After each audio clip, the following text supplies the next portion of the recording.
Hello all, new name. Do you like it? Anyways, tier list content.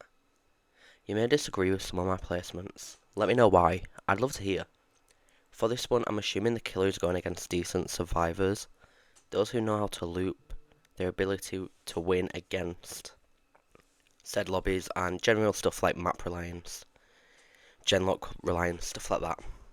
Genlock reliance doesn't make sense considering the meta, but never mind. Maybe we'll see in the future where genlocks are nerfed and those killers get their chase potential up. For now, we have a genlock meta. With that being said, let's begin with the strongest killer who has consistently stayed at the top for a majority of their life. The Empress. She has everything, and not just that she has everything, that everything she has is incredibly good. The gen slowdown is a pain, her anti-looping ability is incredible, there's nothing more to say. She ends chases as fast as she starts them, zero map reliance, press E and they're down. With that being said, she also is not that difficult to use. There's a few things a new Empress player would need to take into account. Main thing is being patient. Your dash, it doesn't instantly zoom you there, it has a wind up. She's still amazing, her hitbox at times, all the time, is wacky. However, if you are quite literally on top of them, after you dash, most of the time you can just M1 before they reach a vault. Her passive slows the progress on the two specific gens down so much that you don't need to bat an eye towards them, which allows for her focus to be more central. And if you do kick either of them, goodbye to the 2 minutes the survivor spent on that gen. She's incredibly reliable. Not all that much. Strong? Absolutely. She deserves a top spot without a doubt. On the flip side, Idol, our second S tier killer. I've seen a few people say he's weaker when quite frankly, you're wrong. He requires little to no skill. All you do is click a button and the survivors do get 20% gem progress slower. Gen, you get what I mean. You get a short detect which can detect undetectables, and he also gets an unconditional 15% vault speed. He gets so much without even needing to try. You want to genlock on any map? Go right ahead because he can just do that. Want to chase gem rushers? Go ahead, that vault speed comes in handy. He requires no thought, which makes him so good. Low skill for floor and ceiling. Not only that, he doesn't care for the map. If he can genlock, then it's over. He's the best all-round killer in the game, and he is allowed to cover all bases. A jack of all trades, master of none, yet he's pretty damn good at genlocks. He's just able to control the pace of the game. Every match with Idol is just slower. Our last killer in S tier is Slasher. His ability to just end chases is incredibly strong. If you hit all your knife throws, you consistently have a 40-second cooldown. That may not seem amazing, but for quite a few reasons, when you compare it to many others, it's incredibly low, especially for the value it can give you. It's not like his ability is massively broken, it's just really, really good. A few flaws, however, he requires a good amount of skill, making him a difficult pickup. However, he isn't massively difficult overall. With his whole premise being incredibly simple and very effective, snipes from across the map, makes his gem pressure and map pressure incredibly strong because of the fact that his aura can just force survivors off of the gen. You could also make a case for him deserving to be an A, and I wouldn't disagree. His passive isn't very good, and it brings him down a lot at the moment. However, it's been getting changed and reworked, and his overall ability is just strong and makes up for that.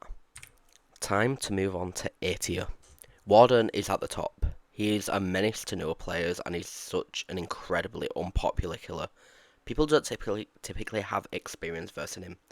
His ability having no wind-up makes it difficult to counter or predict, and even if the survivor was to predict it, it won't do much because it's easy to hit and very fast. He's strong, really strong. Loots become weak and transitioning becomes difficult. He isn't very map reliant either, making his ability a whole lot better. He's able to use the range of the ability to his advantage, preventing survivors from making too much distance and even forcing a bunch of stamina to get them hit. He, however, like many killers, has an unbearably long cooldown, making this ability a lot weaker overall. If you end up missing, however, he has an AoE which doesn't slow as much, however can bring some value, making his ability much stronger. Sadly though, his passive isn't good. It's incredibly niche, only being used on undetectable survivors. This makes it difficult to get only being useful, and this makes it difficult to get value out of it due to how little it brings. It's a bonus that it happens when they go off of gens, however other trails just do more. Next killer, the stareater. The skill it requires to play this killer at his best is insane. Incredible anti-looping ability. He's regarded as a mobility killer, however he just truly doesn't have much of any. The range at which he can teleport is atrocious. However, it's primarily used as an anti-looping tool, and it does that tremendously. His skill floor is up there because he can be incredibly disorientating when you teleport for the first few matches. However, after that he becomes a powerhouse. He's able to easily zone people out and by far has the best map control out of any killer while set up can be very important for him. It's situational, what the flip, due to how easy it is to set them off and the complete lack of range he has for teleporting to his wormholes. Even then, his ability to shut down loops and mind game survivors into thinking you're going to teleport or not going to teleport is so strong. His stats are good, his passive doubles his range for his wormholes, however, it forces him into playing in higher count lobbies in order to make the most out of his passive. The double range can be good, however, on most maps it just isn't enough. He also isn't too map reliant. He has his better maps, however, he's able to do amazingly on every map, namely Haverhill Hospital. After Star, we have the nightcountess. While she's a husk of her former self, her ability is incredibly reliable, often guaranteeing hits. It can be used in many ways and easily closes distances, especially if you manage to freeze a survivor twice. Her ability is able to zone the survivors and force them into dead zones if you manage to miss. The AoE of it is massive and gives you a lot of leeway, especially due to the fact that her wind-up is so long. Due to the wind-up, she can catch survivors off guard on generators or around corners, much like Slasher.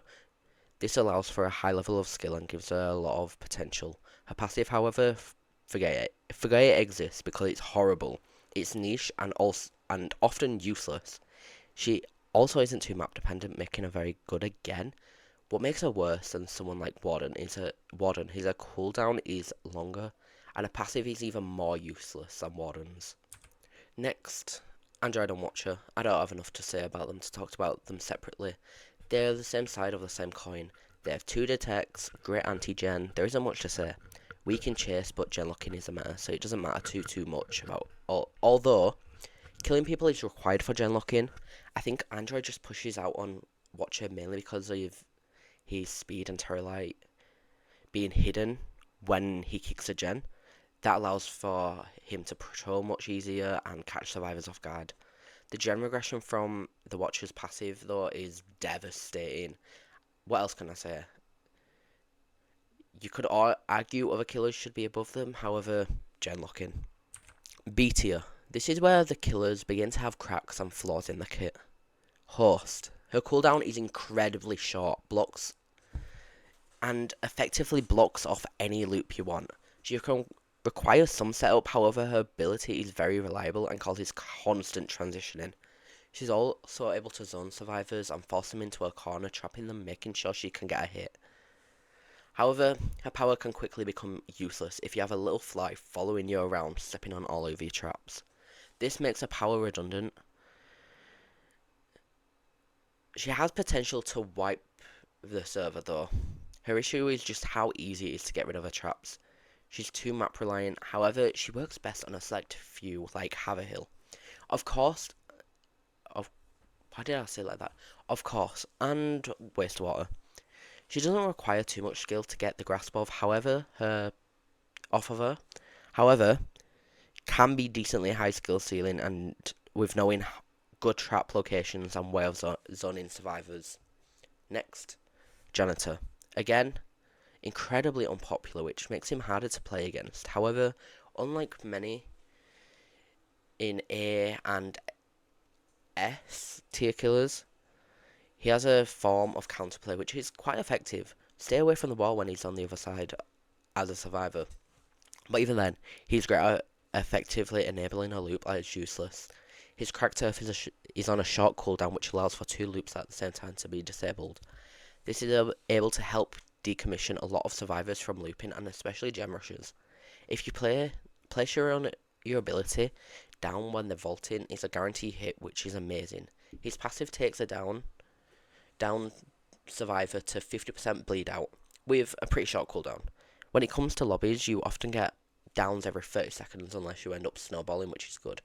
It causes a lot of pressure on the survivor, forcing them to heal and revive a lot sooner. Overall, a great killer for anti-loop, however, can be easily avoided.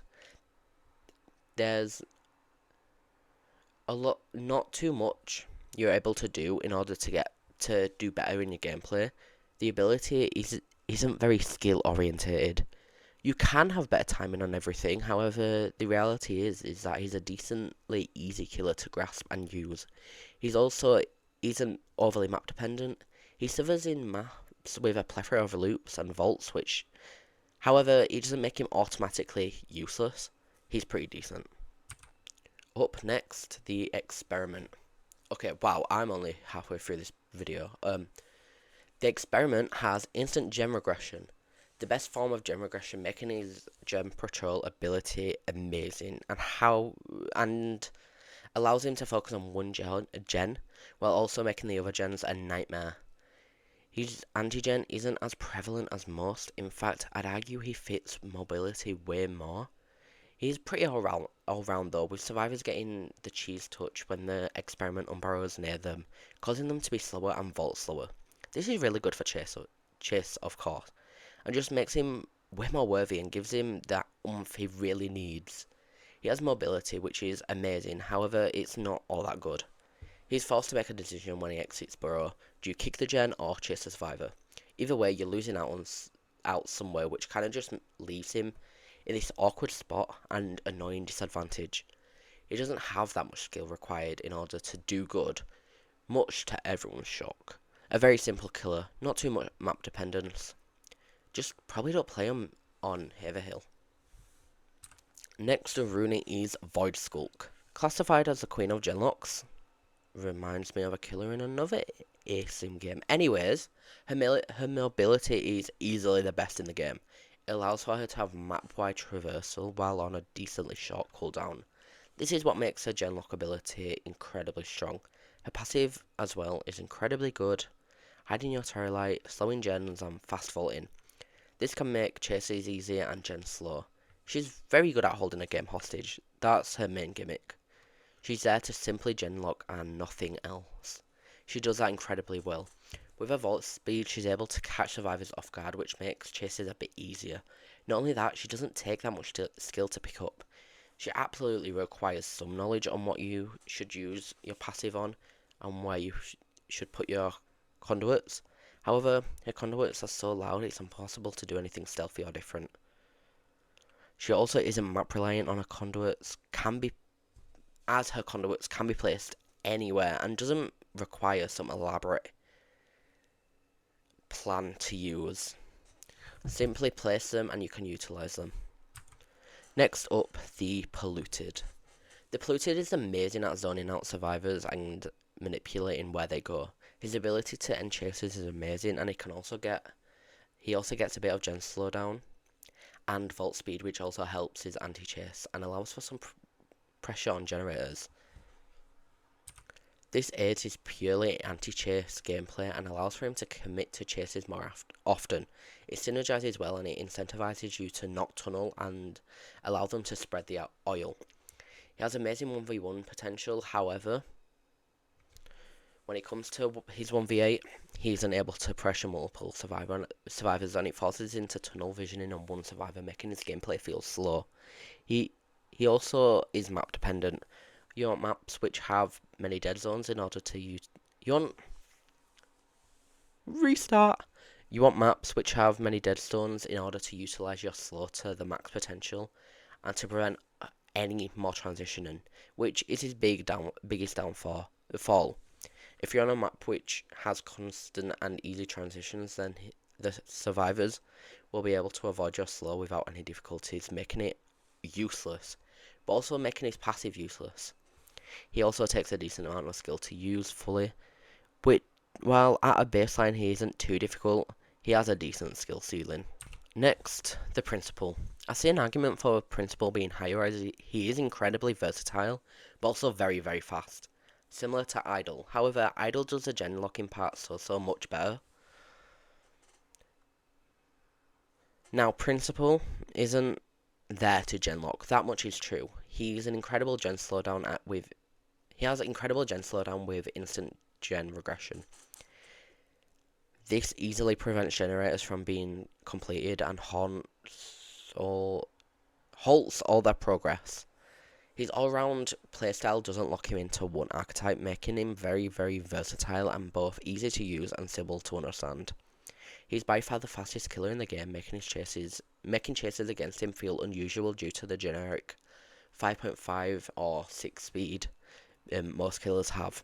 It's a massive shock going against him for the first time, or even for the next few times, due to how rare it is to see him. He's incredibly capable and strong in chase. Not incredibly strong, however stronger than many due to the constant speed, which eventually picks up value when it comes to closing distances, which often you are able to do on a slower killer. If you miss your extended ruler, the cooldown is shorter. However, if you hit, the cooldown is extortionate. This makes it difficult to fully utilise it due to the time it takes to get it back. Again, making chases feel very daunting. Not only that, his gen recursion isn't as easy to receive compared to many others. While a lot stronger, you may not get it as much. The last in this tier is Surgeon. He's a 50-50 killer. He either wipes the floor or gets wiped. He's solely relying on the skill level of the survivors and not as much as you, due to said fact. However, if you manage to consistently get stacks, his lunge becomes incredible, making chases end fast and making it feel like you have a mini dash every M1. If you can often catch survivors off guard, he also forces you into tunnel gen rushes and the newer players, making him incredibly unfriendly to go against. Nevertheless, he's very, very endgame reliant, and I see this new exit gates update helping him a great deal. While yes, he requires some skill and a lot of patience, ultimately he's much like any M1 killer and lacks any of the properties you need for being a stronger killer. No gen pressure, no early game strength, and incredibly reliant on the skill level of your opponents. Okay, next tier, C. First, Werewolf. He has the most potential to end the game incredibly fast. His ability allows for quick snowballs and catching survivors off guard. He's incredibly fast in his rage. If you manage to hit at least 2 people in your rage, you've gained an insane amount of value. He's better to use on smaller maps to bring out his fullest potential due to him requiring survivors to be grouped up. If you're able to catch off a few off guard, then you've guaranteed a few hits. However, his main issue is the extortionate cooldowns and the fact that you need to use both cooldowns in order to often get a hit, both being 80 seconds. This makes it so 90% of the match you're an M1 killer with no help other than your raw stats, which are even too impressive. He relies on his ability, but not in a good way. When it comes to bigger maps, survivors are able to spread out, making it difficult to get more than one hit due to the distance you need to travel and the lack of any very relevant mobility. On the other hand, you're able to counter loopers, only slightly. He doesn't do his job too well with his cooldowns. It makes it 10 times harder. He can take a little bit to pick up, however, still, he isn't too difficult to understand, and he has a very simple hit revolving around ability plus detect when you're close to the survivor. Except he gets heavily, and I mean heavily, countered by Kyle and Elijah. In fact, any stun ultimately makes his ability useless due to the 5 seconds or however long it is being half his time of his draw. Next, the People's Hero. Like others, he generally covers all bases. Jack of all trades, master of none. His gen slowdown can be incredibly good. You get an instant 15% taken off, and then causes that gen to get completed much slower. The issue is how concentrated it is on one gen. This opens the window for all other generators to be completed. Nevertheless, still very good. His ability isn't decent is being nice. Anti-chase tool, and slows the survivors down heavily. However, it doesn't work too well. The ability is countered incredibly easily by not only by crouching, and not only that, it's difficult to get any value out of it due to needing to reach 50 or more stacks in order to use it well. But also, the intended use is to slow them down, and then M1, meaning you won't get the needed amount of stacks. He's incredibly difficult to use well against skilled survivors, and often it feels impossible to catch survivors due to his easy counter. Stacks gain slow, making it feel clunky and just not fun to use. He's kind of map reliant as well. You want loops to be straight lines as well in order to not cap off your range. You don't want walls, and you want a more open map, but not too open because then they can easily dodge. He would be higher if his stat gain was up. However, due to his ability being so easy to counter when a lot of killers have uncounterable abilities, he just isn't able to get up there. He can't bring enough value when his active relies too much on his passive. Not relies on his passive. His passive is just better. Next, unpopular opinion, however, the Unforgotten. They have a very good passive, being mobility to any locker on the map, making it an instant teleport. This allows for greater gen pressure due to the lockers often being next to the generators. Their active is also decent and is great for anti-loop, and a little bit of gen pressure due to the Forgotten status, which causes down survivors to teleport to a random position on the map. This forces more time off gens unless the survivors communicate, which kind of just ruins that. What makes me say she's weaker is due to the fact that the cooldowns and the slow being so minimal. It doesn't make much of a difference in chases against loopers or simply people of mid skill, as you can easily outrun it and make it to a vault.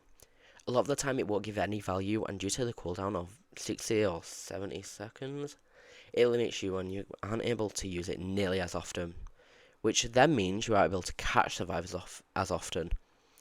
While the passive is also good, the cooldown again is massive and doesn't allow for that easy of map traversal. Not only that, they don't have much of a skill ceiling. Most with their active. The passive has a few gimmicks which you can utilize. However, they are incredibly niche and you can't often get value from them. The active is easy to use and doesn't require skill, making it so you are able to get more value than the baseline of it. You aren't able to get more value. They aren't map dependent due to how simple and widespread their abilities are. However, said abilities are just not strong enough for me to justify putting them any higher. Next, Possessed. Possessed is a stealth killer. Something you will realise is that stealth killers will be lower down on the list. This is for one reason. The survivors get notified about the stealth. However, Possessed is still decent. She's able to make it so survivors have a complete lack of information, making it confusing. You're able to go to into stealth whenever you want, with no downside, making you powerful and allowing for you to catch survivors off guard. She does require some skill in order to confuse survivors, however, she just doesn't have enough going for her in chase. I mention chase a lot due to the fact that ultimately, chase is what you need to be strong, need to be a strong killer. Without it, you're not strong enough to win, as the majority A minority of killers will often, a majority of killers will often not kill enough people in lobbies with enough skilled people. Not only that, her orb can be incredibly janky to use and often feels kinda bad. I don't have much to say about Possessed and, more generally, these weaker killers. Finally, Boss. He's incredible. He's a killer for snowballing, other than Werewolf. He's incredibly fast with his fists, when his fists are out, making it so he's able to chase gem rushers easily and often down them. When downing people with his crowbar, they get a 7.5% speed reduction, which can be horrible for gem rushers and even those who are up to 6 speed. It's detrimental and makes looping as them incredibly difficult. While getting downs, it reduces his detect cooldown and swap cooldown. This is incredible when trying to find that one pesky survivor who is constantly avoiding you. It also helps you use the correct weapon when chasing. Overall, a very good passive, and it is incredibly useful for the late game while still having a strong early game. His issue is that he's ultimately just an M1 killer. M1 killers are often disadvantaged when their passive requires them to hit their M1s, which is incredibly difficult against good survivors who know how to do basic looping. He's not terrible, however, like most killers, he's a noob stomper and gets stomped by good players. We are finally moving on to the second to last tier, D tier. At the top of D tier is Ghost. Ghost has very good mobility. However, her main thing is silent phasing, which is difficult to do and very map reliant. She's able to catch survivors off guard, making gens unsafe and causing survivors to be more vigilant. She's able to go from one side of the map to the other incredibly fast, as well as having an amazing lunge and great speed. She, again, is weak in chase. All she has is silent phasing, which is, again, map dependent and sometimes just doesn't work. She has a decent skill ceiling due to silent phasing, but once you get the correct distance down, you're able to do it consistently, and it works almost all the time on most players. Next, Banshee.